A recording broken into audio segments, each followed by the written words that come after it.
Hello guys, जैसे कि हम लोग आज यहाँ थोड़ा बाहर आ गए हैं, थोड़ा वीडियो बनाएंगे, शूट करेंगे और दादाजी से थोड़ा मजाक करेंगे। लेकिन ये साला कर क्या रहा है यहाँ पे? कहाँ भाग है? कहाँ? अरे भागा ना सुनबा, अरे सुनबा राजू नहीं के पकड़ दो। हम कहन आज उन्हें भेड़ी चलावत हमारा मौसी है ये ना है। हाँ भाई ना तुम्हारा मौसी है और क्या? बाप रे निकाल ओ छोड़ पहले तक छोड़ हम ओ पकड़े निकाल खाते और ना कुछ नहीं करता ओ निकरे कैसे ना बताओ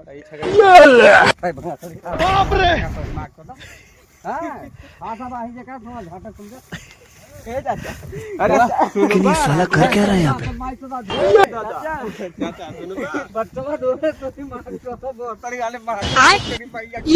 चाचा